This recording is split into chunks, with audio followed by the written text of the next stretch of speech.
Vous avez parfaitement bien lu.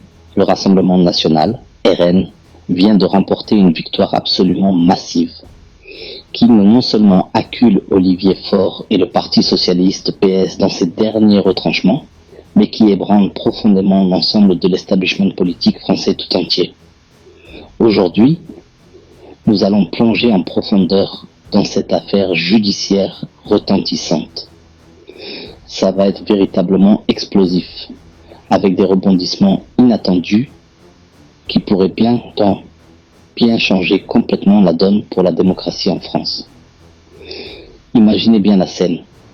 C'est une émission en direct, un débat télévisé sous très haute tension, l'atmosphère est absolument électrique, les caméras tournent sans relâche. Des millions de téléspectateurs français sont scotchés devant leurs écrans, suspendus à chaque mot prononcé, et soudain, tout dérape complètement. Olivier Faure, le premier secrétaire du PS, perd totalement les pédales et qualifie Jordan Bardella et l'ensemble du RN de nazis de manière totalement généralisée et sans aucune nuance. Écoutez bien ça de vos propres oreilles, ou plutôt, lisez-le attentivement. Je crois sincèrement que le résultat des élections européennes réveille beaucoup de gens, car les nazis sont devenus nettement plus forts lors de ce scrutin. Quand Jordan Bardella, piqué au vif par cette attaque, lui demande pour clarifier « Qui visez-vous exactement par là ?» Faure, visiblement très irrité et sur la défensive, rétorque sans aucune ambiguïté « Vous savez très bien que je parle de vous !»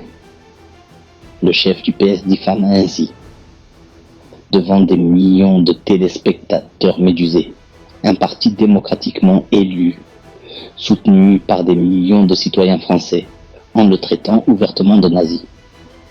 Ce n'est pas simplement une impolitesse grossière, une sortie de route verbale regrettable. C'est une infraction flagrante à la loi française. Un dérapage majeur qui pourrait lui coûter extrêmement cher. Mais prenons bien le temps de décortiquer tout cela étape par étape, pour bien comprendre pourquoi c'est un problème absolument colossal, un scandale retentissant qui dépasse largement le simple cadre d'un débat houleux. Olivier Faure a étudié l'histoire de France et d'Europe.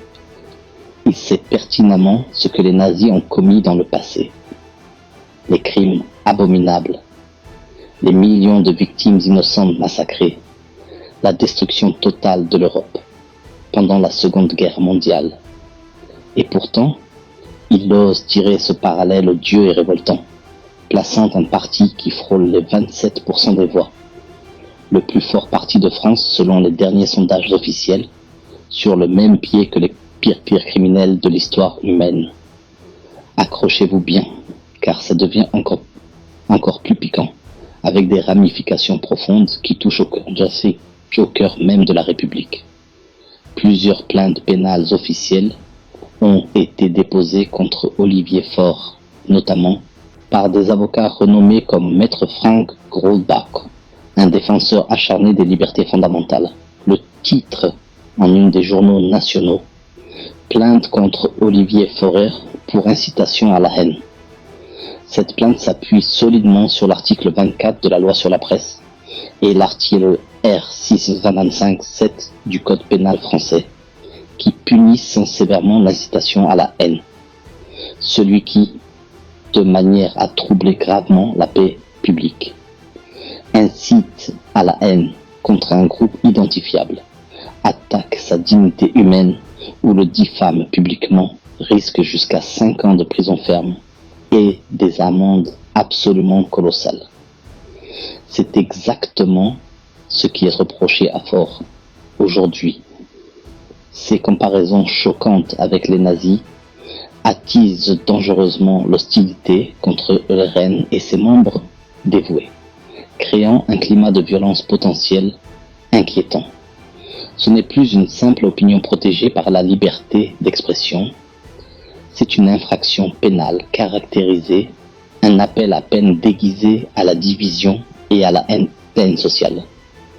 On pourrait légitimement s'attendre à ce que Faure fasse machine arrière après un tel dérapage public.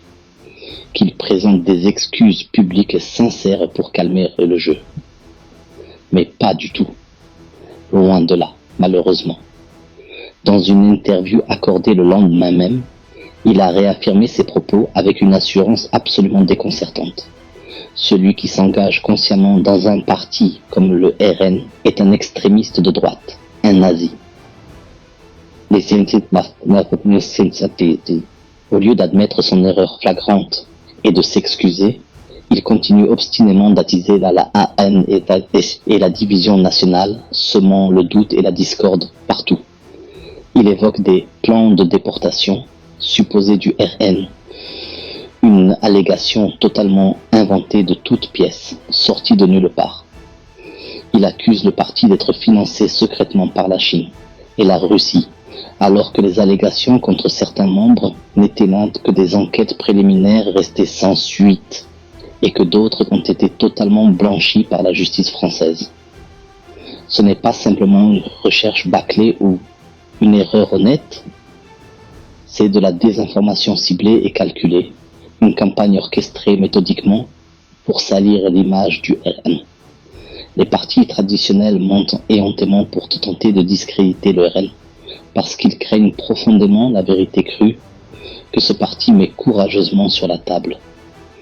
Les frontières ouvertes qui débordent dangereusement, la récession économique qui frappe durement les classes moyennes, les restrictions croissantes à la liberté d'expression, sous prétexte de lutte contre la haine. Et maintenant, ça devient vraiment croustillant et révélateur.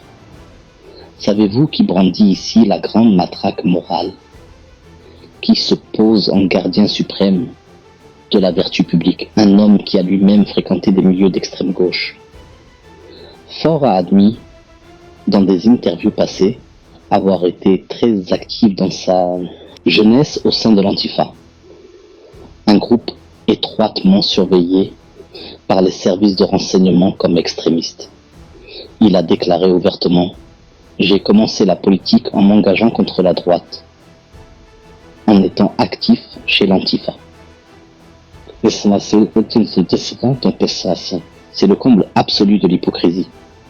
Le même homme qui traite le RN de nazi a activement milité dans des groupes qui font dégénérer des veillées pour des policiers décédés, blessant des participants innocents.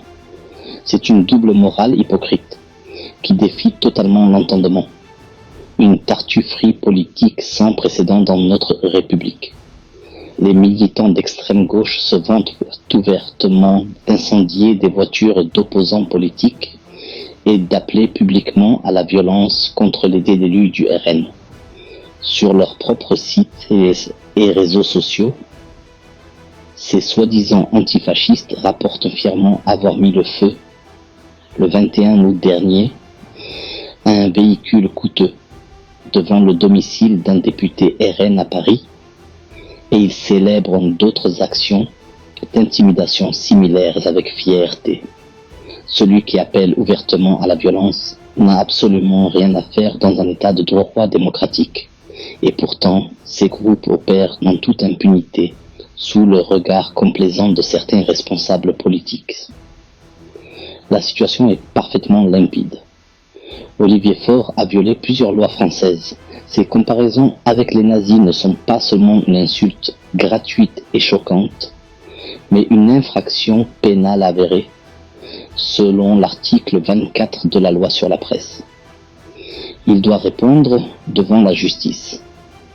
Et si grand succès, le RN triomphe contre Faure, devant les tribunaux français. Même en Île-de-France, les rapports de force se déplacent de manière spectaculaire et historique.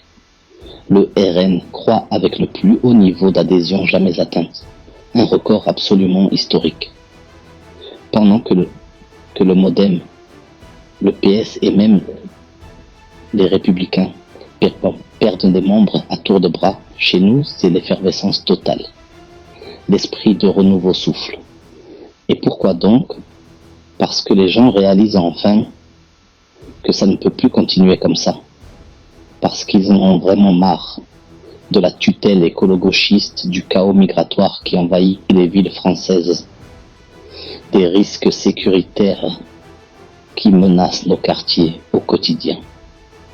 En Île-de-France, on a même voulu interdire aux membres du RN d'exercer dans la fonction publique, une interdiction professionnelle en France en 2025.